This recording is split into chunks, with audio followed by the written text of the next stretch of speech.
자, 여러분 안녕하세요. 김동규 교수입니다. 자, 오늘은 우리 제목을 제가 비춰드리겠습니다. 평행사회와 이주자의 통합 이해. 제가 올린 그 수업 자료실에 있는 그 자료 중에서 찾아보면 있습니다. 그래서 평행사회란 말은 여러분 저번에 수업 중에 제가 한두 번 언급한 적이 있겠죠. 그래서 이렇게 다수사회와 소수사회가, 이제 여기서 소수사회는 주로 이제 이민 온 사람들, 소수 이주민 사회를 말하겠죠. 다수사회는 원래 그 나라에서 계속 거주해온 토착인들, 토착사회를 말하겠습니다.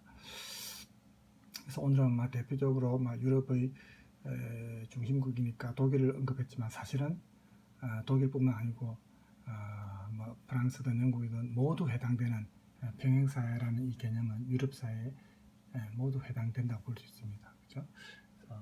어쨌든 독일 사회를 통해서 보겠습니다. 그래서 목차를 보면 서론 다음에 이제 본론에 독일 이주자 사회에, 즉 이민자 사회에 평행사회가 실제로 존재하는가, 그 다음에 독일 다수 사회는, 즉 유럽 다수 사회를 말하겠죠. 무슬림 이주자들을 어떻게 바라보는가, 무슬림 이주자는 어떤 통합을 바라는가, 이민자들은. 이렇게 목차가 크게 본문은 세 부분 정도로 나뉘어져 있습니다. 그래서 그 뒤에 이제 국문 요약이 있고, 이제 내용으로 들어갈 건데, 국문 요약이 이제 이 글의 이제 전체적인 내용을 요약한 거죠. 그렇죠? 여러분 프린터물 토대로 해서 보시면 되고, 이 글자만 이렇게 비치면 좀 지루하니까 제가 준비한 내용 중에, 자, 이거는 이제 독일이나 스웨덴이나 프랑스, 유럽에서 무슬림의 갈등과 관련된 그런 지금 시위하는 장면, 그런 게 지금 나와 있죠. 동영상도 일부 준비를 했는데 제가 바로 수업에 들어갈지, 다른 수업에서 동영상을 유튜브 거를 잠깐 활용했는데 저작권 문제로 그게 또 시청이 안 됐어요. 그래서 제가 조금 동영상이 항상 좀 신경이 쓰입니다, 사실은. 이제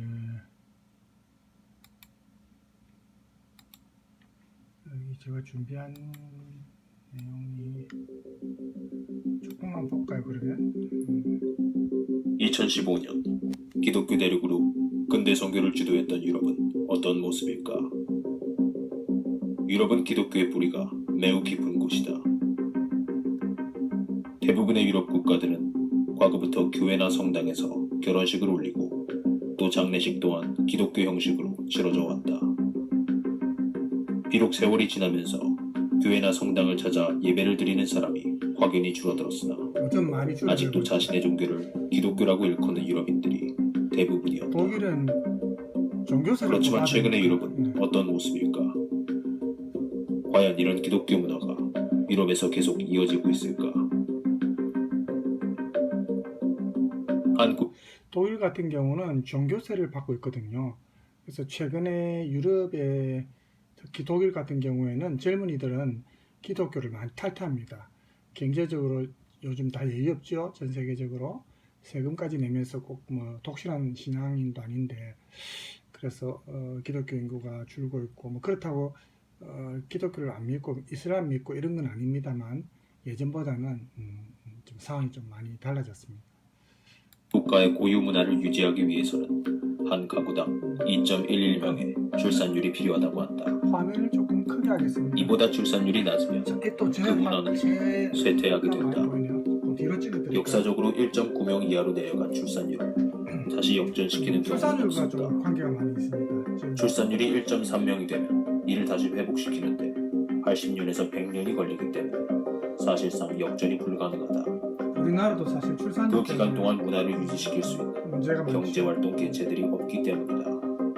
즉 두 가정이 각각 한 자녀를 출산할 경우 자녀는 부모의 수의 절반이 된다. 또 그 자녀의 세대가 한 아이만 출산하게 되면 조부모 세대의 인구의 4분의 1이 되는 것이다. 만약 2015년에 100만 명이 태어났다면 2035년에 그 노동력이 4분의 1로 줄어들어 25만 명이 되는 것이다. 즉 인구가 감소할수록 문화도 위축되는 것이다. 간단한 예로 한 사회에 있던 축구팀 35개가 8개가 되어버리는 셈이다. 반에서 20명의 학생이 5명으로 줄어드는 셈이고 교회의 성도가 100명에서 25명으로 줄어드는 셈이다. 2007년 유럽 출산율은 프랑스 1.8명, 영국 1.6명, 그리스 1.3명, 독일 1.3명, 이탈리아 1.2명, 우리는 더 낫죠. 그리고 스페인 유럽보다 더 낫습니다. 1.1명이었다. 이 문제죠. 유럽연합 31개국 전체 평균 출산율은 겨우 1.38명에 불과하다. 이대로 간다면 수년 안에 우리가 알고 있는 유럽은 더 이상 존재하지 않을 것이다.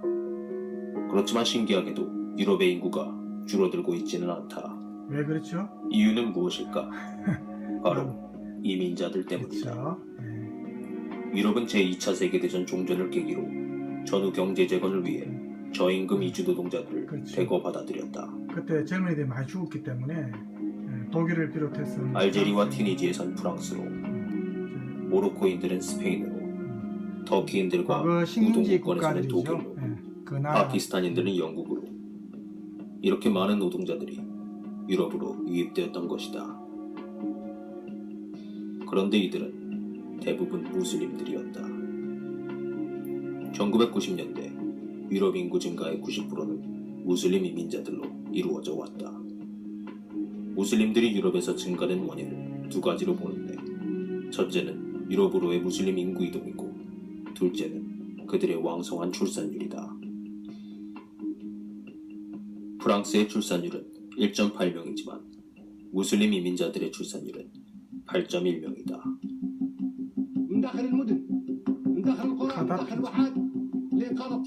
42년 동안 철권 정치를 했던 리비아의 대통령 무아마르 알카다피가 2011년 10월 민중봉기로 쫓기다가 고속도로 및 하수구에서 발견되었을 때 이렇게 말했다고 한다. 무엇이 잘못인가? 날 쏘지 마라. 죽어가는 순간까지도 자기 잘못을 인정하지 않은 것이다. 그런 그가 죽기 전에 한 예언적인 말이 하나가 있다. 앞으로 우리가 회교 선교를 그리 힘들게 하지 않더라도 2015년이 되면 유럽은 무슬림 대륙으로 변화될 것이다. 그가 한 말은 한 광인의 소리로 치부되어 무시되어 왔으나 그의 말은 2015년 현재 현실로 가시화되고 있다.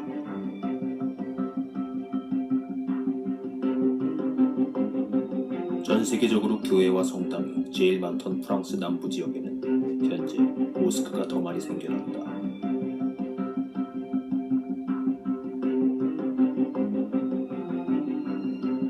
프랑스 20세 미만 인구의 30%는 무슬림이다. 니스, 마르세유, 파리 등 대도시에서는 45% 이상이 무슬림이다. 이런 추세라면 2027년에는 프랑스에서 5명 중 1명이 무슬림이 되는 것이다. 불과 30년만 지나면 프랑스는 이슬람 국가가 된다. 2010년 기준 유럽 연합 내 무슬림 인구는 약 2천만 명으로 추정된다. 영국은 어떨까? 지난 30년간 영국의 무슬림 인구는 8만 2천 명에서 300만 명, 36배 이상 증가했다. 동영상이 2017년에 영국에는 현재 찍은 건 1000개 이상의 모스크가 있는데 지금 그중 아마 조금 더 비율이 늘어났을 전에는 거예요. 교회였던 것이다. 현재 2015년 EU 국가들 중에서 독일과 프랑스에 제일 많은 무슬림들이 살고 있다. 독일은 480만 명으로 전체 인구 비율로 5.8%이고 프랑스는 470만 명으로 7.5%다.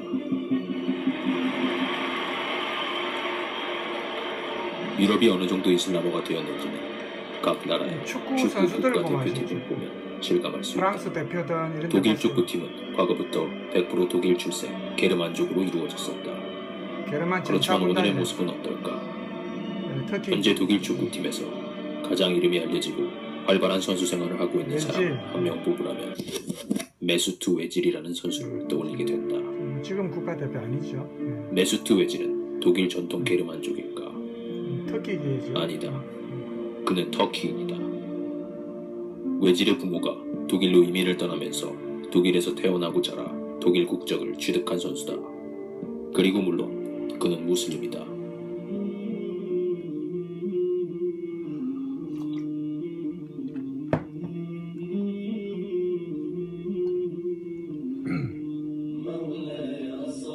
또한 독일 팀에는 레알 마드리드에서 미드필더로 활약 중인 사미 케디라라는 선수가 있다. 그 또한 100% 게르만족이 아니다. 그의 아버지는 튀니지 출생으로 독일에 건너와서 독일 여자와 결혼했다. 그리고 당연히 그도 무슬림이다. 그 외 독일 팀에는 터키 혈통의 균도간과 엠레칸, 알바니아 혈통의 무스타피, 그리고 무슬림으로 개종한 독일인 데니 블럼이 있다. 이들 또한 무슬림들이다. 그렇다면 전체 인구의 7.5%가 무슬림인 프랑스 축구팀은 어떨까? 프랑스 축구팀에는 무슬림 선수들이 팀의 중심적인 자리를 잡은 지 오래다.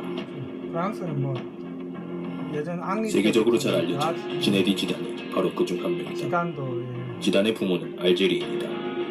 지단은 프랑스에서 태어나서 나중에 성인이 되어 프랑스의 국적을 택했고 이미 프랑스 축구 역사상 가장 훌륭한 선수 중 한 명으로 여겨지고 있다. 물론 그도 무슬림이다. 지단 외에도 프랑스 팀에는 카림 벤지마와 사미르 나스리라 두 명의 알제리계 무슬림 선수들이 있다. 또한 독실한 무슬림으로 잘 알려진 프랑크 리베리라는 선수도 있다. 리베리는 프랑스 출신이지만 모로코 여자와 결혼하면서 무슬림이 되었다. 그가 메카를 찾은 영상이 인터넷에 올라오면서 프랑스에서 큰 이슈가 되었었다. 현재 프랑스 팀에는 아비달, 포그바, 디아비, 나스리, 리베리가 퍼지기도 했다. Comes off done, it's Taylor. Now Dembaba. Newcastle 1-0. 선수 한 명이 무슬림이 되는 것은 결코 가볍게 볼 수 있는 일이 아니다. 스타 선수가 무슬림이 됨으로써 그를 따르는 팬들이 자신 또한 무슬림이 되겠다고 따르는 경우가 많기 때문이다. 과거부터 유럽에서는 이슬람이 중동에 사는 사람들만이 믿는 엄격한 종교라는 부정적인 인식을 갖고 있었다. 그렇지만 오히려 각 클럽 팀 감독들은 나이트클럽을 찾고 과한 음주를 하는 선수들에게 건전한 생활을 하려는 무슬림 선수들이 모범이 되고 있다고 긍정적으로 말한다. 무슬림들이 건전하긴 하죠. 그들은 팀 동료들과 팬들에게까지 무슬림이 되길 적극 권유하고 있다. To know how it works because it's different. It's just different with the other religions, especially for the Muslim. They have a lot of different things than the Catholic. So it's always interesting to ask them. 심지어 이제는 무슬림 선수들이 많아져서 라코르만의 무슬림만을 위한 기도실을 만들었다는 팀들도 많다. 이렇게 축구팀 내에서 무슬림이 숫자가 많아지는 것은 유럽의 이슬람화의 한 예일 뿐이다. 지금 유럽에는 축구팀뿐만 아니라 여러 분야에서 무슬림의 확장 세력이 강해지고 있다. 대학교, 직장, 그리고 정치인들 사이에서도 무슬림들이 주도권을 잡으려고 한다. 최근 독일 연방통계청은 독일의 급격한 인구 감소를 막을 수 없다. 2050년에는 무슬림 국가가 될 것이다 라고 하였다. 유럽 내의 무슬림들의 증가율은 10년마다 1%씩 증가해서 2015년 현재는 유럽 인구의 7%로 추정하며 2030년에는 9%로 예측한다. 자, 이 정도로 보고 이제 우리가 교재를 봅시다. 알겠어. 이 지금 뭐 동영상을 제가 미리 보진 않고 이제 제목을 보고 인구 통계에 관해서 봤는데 조금 부정적이고 굉장히 이제 근심스러운 그런 어떤 어조의 내용들이 많네요. 자, 일단은 우리 저 교재에서 여러분 국문유학 부분을 보면은 그 평행사회라는 개념이 저번에 얘기했지만 이게 평행선이 마주치지 않고 계속해서 이어지는 것은 서로 통합이 안 된다, 일치하지 않는다는 그런 의미를 담고 있습니다. 그래서 그래서 좀 부정적 뉘앙스를 많이 가지고 있죠. 이 유럽 사회가 특히 이제 여기서는 예를 들어서 독일을 뭐 다루었는데 이 다수 사회가 이주자들이 그 자기들만의 어떤 배타적인 사회, 예? 자기들만의 어떤 개토 이렇게 해가지고 그 다수 사회로부터 통합되기를 거부한다면 이 통합의 책임, 통합이 잘 이루어지지 않는 책임은 이런 이주자에게 있다라는 책임 전가가 이제 다수 사회가 이주자들을 문제로 삼는 그런 어떤 현상이 지금 벌어지고 있습니다. 그래서 지금 우리가 보게 되는 이 글은 이런 식의 책임 전가가 정말 적합한지 타당성이 있는지, 예? 인종적으로 오히려 숫자가 적은 소수 사회가 오히려 자기들 스스로를 고립하고 그렇게 해서 그 다수 사회와 통합되는 걸림돌로 작용한다는 전제, 이게 정당한지를 한번 알아보는 겁니다. 그래서 독일에서 이런 이주민의 사회 공간적 분리가 물론 하죠. 일부 존재합니다만은 그것이 다수 사회의 비난과는 달리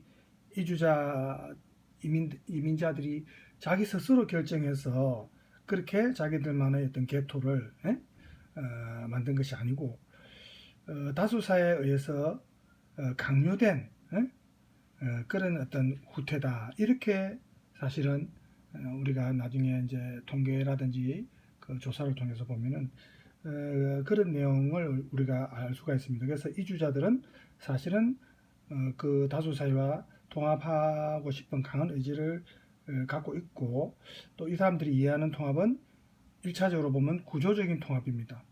통합을 바라지 않는 이주민들이 만약에 증가한다면 그것은 종교적 문화적 차이 때문이 아니라 그들이 처해 있는 경제적 사회적 환경 때문에, 열악한 경제적 사회적 환경 때문에 그 이유가 사실은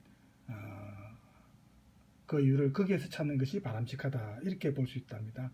그래서 이주자 사회에서 평행사회 존재를 기정사실화해 가지고 이주자들에게 그 통합의 어떤 책임을, 통합되지 못한 그 책임을 전가하는 것은 이러한 다수사회 논리는 바로 지금 우리가 말하고 있는 이 평행사회 개념이 그런 논리가 담겨진 개념이다, 이렇게 이제 국문 요약을 해놨습니다. 자, 그러면 내용으로 들어가겠습니다. 들어가면 자, 이게 또 뒤에서 찍어야 되겠죠. 글자가 다 이렇게, 자, 일단 우리가 막 글자보다는 화면상으로는 그림이 낫겠죠. 이제 여기는 네덜란드 같은 경우에도 무슬림에 대한 차별이 좀 심합니다. 그래서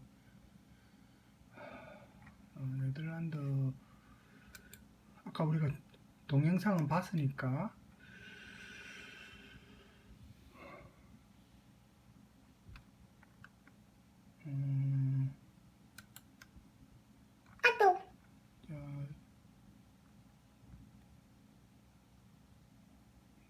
이게 이제 유럽 다문화에서 이제 북부 아프리카 출신 무슬림들이 많죠. 그래서 유럽 다문화가 이제 실패했다고 메르켈 정도가 뭐 얘기하고 있지만, 북아프리카 출신 무슬림자들은 주로 이제 프랑스 쪽, 옛날 식민지였기 때문에 프랑스 쪽에서 많이 오고, 독일 같은 경우는 터키가 좀 많습니다. 지리적으로도 그렇고, 그죠? 그래서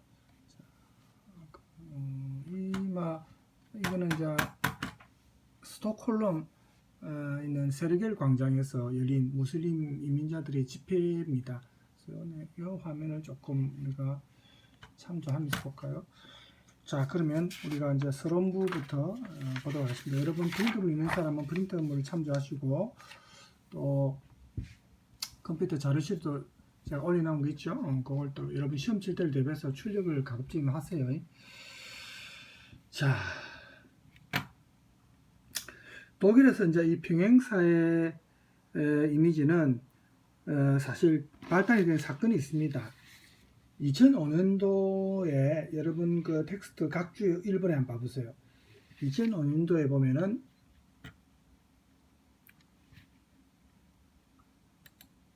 자, 여기 텍스트 1번 각주 있죠? 여기 여러분이 참조하시면 됩니다.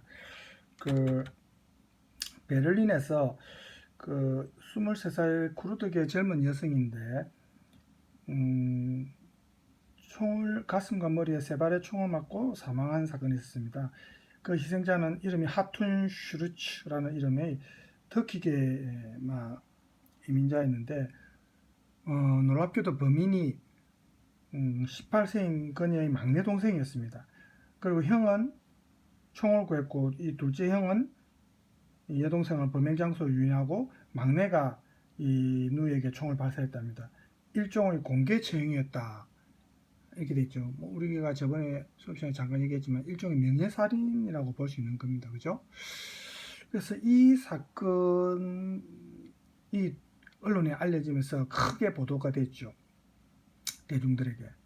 그래서 강인한 이제 인식을 심어주게 되는데 언론이 이렇게 터키 출신 이주자들이 이른바 평행사회를 구축해서 독일 다수사에서 독일 내에서 그들만의 울타리를 만들어 평행사회를 구축해서 자기들만의 어떤 사법성을 실현한 사건이다. 이렇게 크게 다뤘습니다.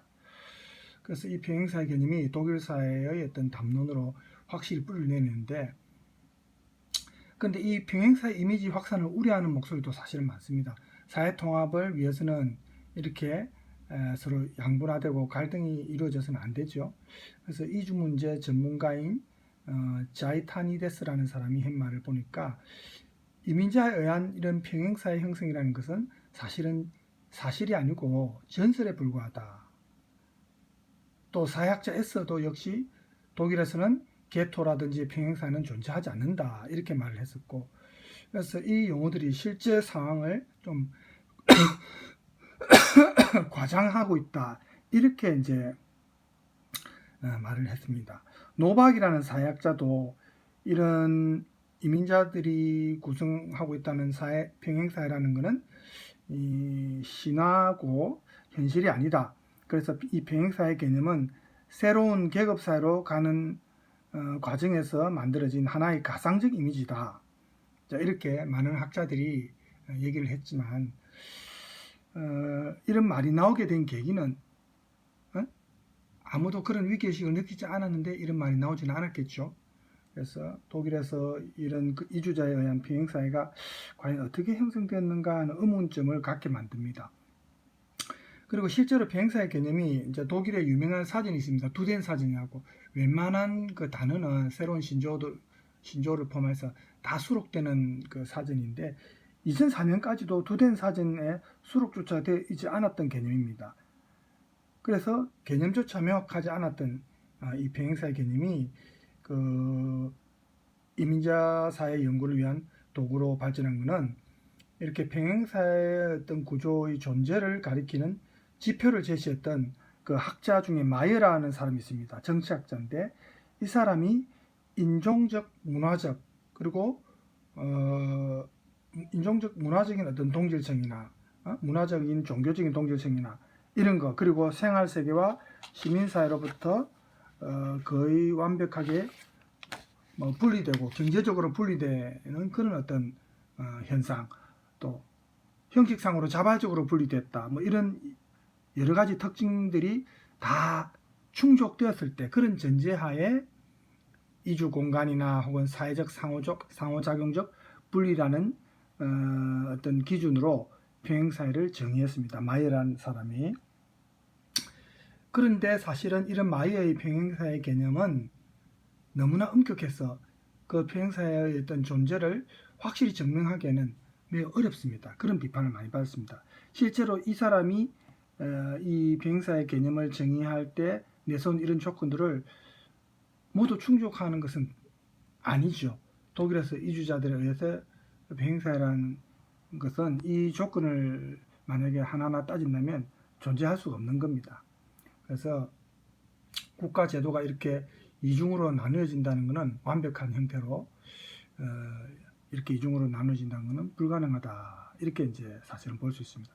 그런데도 불구하고 이 평행사회 개념이 자꾸 사람들이 입에 오르내린 거예요. 특히 2000년 중반에 이 평행사회 개념이 다른 개념, 선도 문화라는 개념, 선도한다 할 때 우리 이끈다, 선도한다 이라죠. 다수사의 입장에서 이 선도 문화라는 개념하고 이제 반대로 보통 평행사의 개념이 같이 언급이 됩니다. 그래서 독일 정부의 이주 정책이 이민 정책이 논의되는 곳에서 많이 등장하는 개념인데 이 평행사회가 주로 인권과 민주주의에 대한 우려를 담고 있는 일종의 부정적인 슬로건 역할을 이제 한 겁니다. 그 당시 집권당이 독일의 기민당입니다. 기민당은 기독교 민주당이라는 말을 줄인 말인데 이 기민당 기본 강령에 보면 302조에 나와 있는 이런 표현 제가 찾아볼게요. 기민당 302조 강령에 보면은 각 6번 있죠. 이게 이제 나와 있는 표현인데 그대로 제가 인용해 볼까요? 이렇게 되어 있습니다. 독일은 통합국가다. 통합은 보편적으로 공유되고 애호되는 기본 가치의 토대에서 문화적 다양성의 수용을 의미한다. 다문화를 말하겠죠. 통합은 우리나라를 위한 책임을 따는 것을 의미한다. 이제 그 나라에 가면 그 나라의 법을 따르라는 말이 있듯이, 그죠? 그 나라의 법을 따르고 이제 동화되는 걸 바라는 거죠. 결합되지 않은 병종과 법 질서가 존중받지 못하는 평행사의 형성을 우리는 거부한다. 독일에서 살기를 원하는 자는 우리의 자유주의적, 민주주의적 근본 질서의 핵심 가치와 규범을 수용해야만 한다. 인권과 민주주의가 문제될 때에는 문화적 차이에 대한 어떤 권리도 존재하지 않는다. 통합 거부에 대해 수수방관해서는 안 된다. 이게 이제 기민당 302조 기본 강령에 나와 있는 문구입니다. 그래서 여기에 이제 보면은 이렇게 인권과 민주주의에 대한 언급이 나오고 평행사회가 이러한 의미에서 또 비교하는 그 대상으로 언급이 된 건데 이런 인권과 민주주의의 소중함에 대해서는 당연히 우리가 뭐 대부분 동조하겠죠. 제 이름처럼 또 이름도 나오네요. 자, 동조하는데 만약에 평행사회 비판론자들이 주장하는 것처럼 이민자들이 정말 평행사회를 만들어서 이른바 자기들만의 사법성, 자기 국가에서 행할 수 있는 그 사법성을 만약에 실현한다면은 그것은 당연히 비판받아야 되겠죠. 그리고 법적인 처벌도 사실은 받아야 되겠죠. 그런데 그 문제와는 좀 별도로 이 독일 집권당인 보수당입니다. 기민당이 보수주의적 기민당이 독일 통합의 문제를 이주민들의 그 평행사회로 전가하고 있다는 겁니다. 이러한 책임 전가는 이민자들이 스스로 독일 사회로 통합되기를 거부하면서 평행사회를 구축한다는 식의 어떤 전제가 깔려 있는 겁니다. 즉 인종적 소수파가 자기들 스스로 고립시켜가지고 독일 다수사회와 통합하는 데 걸림돌로 작용한다는 것인데 마치 이거는 그 통합을 주도하고 사회적 차원의 그 사회적 자원을 이제 골고루 분배를 해야 되고 이를 관장해야 되는 독일의 토착 다수 사회는 여기에 대해서 아무런 책임이 없다는 그런 뉘앙스를 갖는 겁니다. 자, 여기 위쪽에 언급되어 있죠. 예. 다수 사회는 아무런 책임이 없다는 그런 의미를 지금 여기에 담고 있는 겁니다. 그럼 그것이 과연 옳은가? 우리가 거기에 대해서 좀 고민을 해봐야 될 것 같습니다. 우리는 아직 우리나라 같은 경우는 아직 뭐 이 정도 갈등은 이루어지지 않고 있지만 유럽 같은 경우는 이미 오래된 문제거든요. 그래서 정말 독일에서 이주자들이 통합을 거부하고 평행사회를 실제로 구축했는지 아니면 적어도 평행사회로의 어떤 그런 경향이 과정이 존재하고 있는지 이게 이제 우리가 좀 의문이죠. 실제로 어떤지. 그러니까 그 토착 다수 사회가 여론을 이끌기 위해서 또 이걸 좀 더 과장해서 말할 수도 있기 때문에 이제 한번 팩트에 근거해서 사실을 알아볼 필요가 있는 거죠. 그래서 이제 지금 우리가 보는 이 그런 특히 이슬람 배경의 이주민들을 주목하고 있습니다. 독일 이민자들 중에서 터키계라든지 이런 이슬람계를 빼고 뭐 동유럽이나 아시아 쪽 이민자들과는 이런 문제에 대해서 큰 갈등이 없습니다. 물론 그들이 슬럼화된 도시 주변부에 많이 모여 살고 이런 현상은 있죠. 그렇지만 이렇게 평행사회 개념을 언급하면서 다수사회의 갈등을 조장한다 이렇게 비판할 정도로 언급되는 것은 지금 이제 무슬림 사회를 보통 지칭하면서 이제 얘기하는 겁니다. 왜냐하면 저번에 얘기했지만 기독교와 이슬람교는 모두 이제 유일신을 믿는 종교, 그죠? 전도를 중시하고 그 종교를 이제 전 세계에 보급하려고 하는 의도를 가지고 있기 때문에 이 두 종교는 역사적으로 볼 때 과거부터 전쟁이 있을 정도로 갈등이 많았지 않습니까? 그죠? 그래서 이제 좀 문제가 되는 거죠. 그래서 이 글이 이제 이슬람 배경을 가진 이제 이민자들한테 이제 초점을 맞추는데 무슬림 이민자가 독일 이민자들의 절대 다수를 구성하고 있기 때문이기도 하고 그 다음에 또 다수 사회로부터 평행사회를 구축한다라는 어떤 비판을 받는 이주자 집단이 아무래도 이슬람 배경을 가진 사람들이 많기 때문에 그렇습니다. 만약 소수자의 분리 경향이 존재한다면은 그 자체로 존재하는지 아니면 다수사의 배제, 축출하는 그런 성향 때문에 여기에 대한 어떤 맞대응 때문인지도 우리가 사실은 따져봐야 되겠죠. 왜냐하면 이 소수자의 문제는 그 자체로 존재하는 것이 아니라 언제나 다수자의 거부하는 어떤 태도하고 연관성이 있기 때문입니다. 그래서 이 지금 글은 무슬림들이 이렇게 평행사회로 퇴각하는 것이 만약에 사실이라면 그것은 다수사의 무슬림에 대한 혹은 이슬람 신앙에 대한 어떤 전반적인 어떤 멸시, 막 경멸 이런 태도에서 기인하는 것은 아닌지 이런 것도 이제 생각해 볼 필요가 있다 이거죠.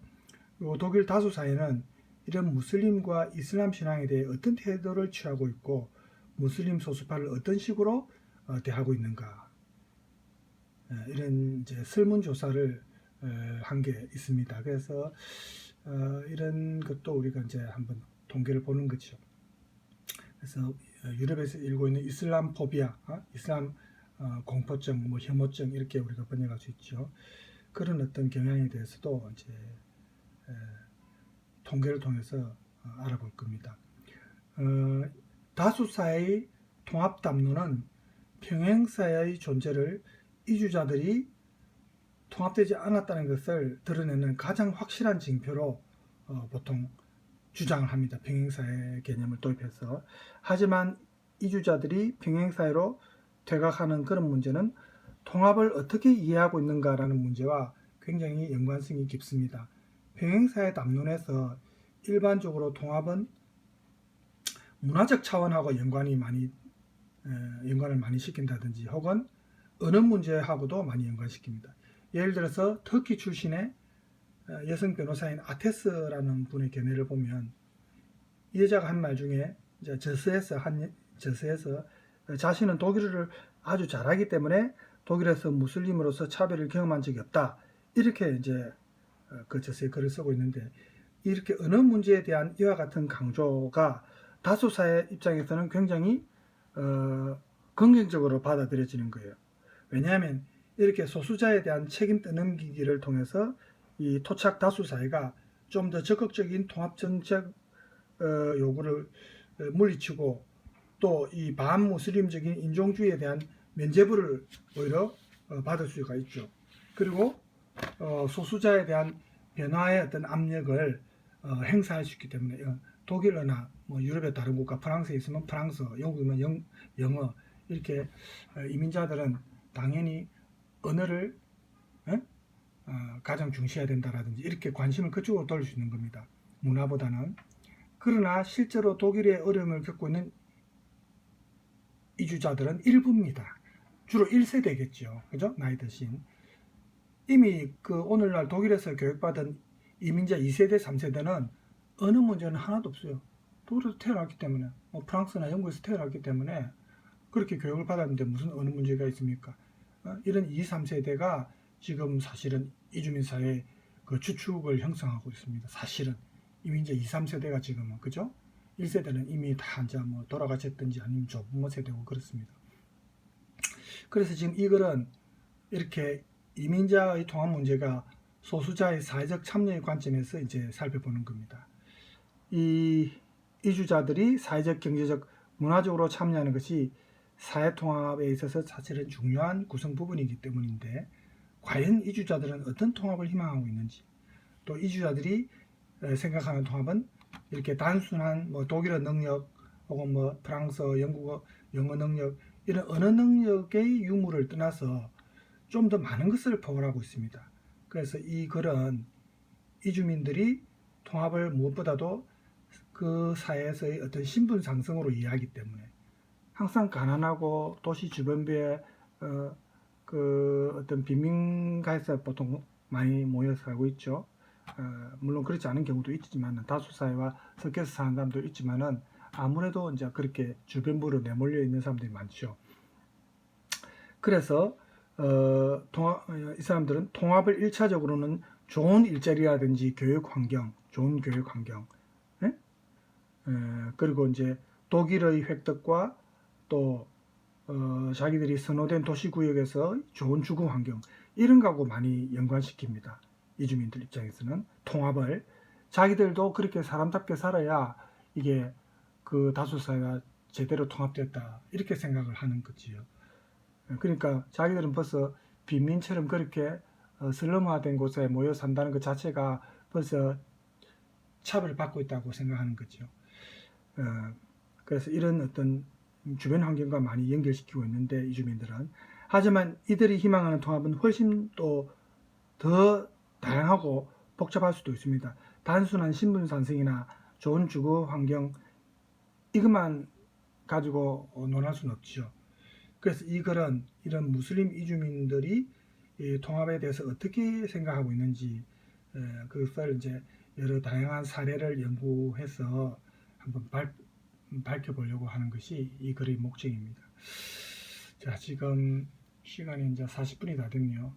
우리가 지금 진도도 빠르고, 지금 제가 올린 자료 뭐 많이 했어요. 그리고 제가 그 주교재도 또 우리가 했죠. 그래서 지금 분량을 많이 했기 때문에 여러분이 학기 말에 시험을 칠 때, 물론 제가 시험 예상 문제를 내주겠지만 또 예상 문제 중에서 제가 냅니다. 그래서 예상 문제 중에 뭐 2문제나 3문제 내겠지만 분량이 또 너무 많아질 수도 있고 하니까 조금 속도를 조절합시다. 그죠? 너무 진도를 많이 나가도 좀 곤란하고, 일단 내용은 이 정도 끊고 다음 시간에는 그 5쪽에 독일 이주자 사이의 평행사회가 존재하는가, 이 부분부터 이제 하면 될 것 같아요. 여기죠. 여기에 보면은 여러분 그 텍스트 5쪽입니다. 그래서 우리가 대표적인 국가로 독일을 선택했지만 사실은 뭐 프랑스든 영국이든 뭐 서유럽이나 북유럽 국가도 마찬가지고, 그래서 유럽 사회에서 이민자들이 많이 살고 있는 다수사회 모두한테 해당될 수 있는 그런 내용이라고 볼 수 있습니다. 비행사회 개념이. 자,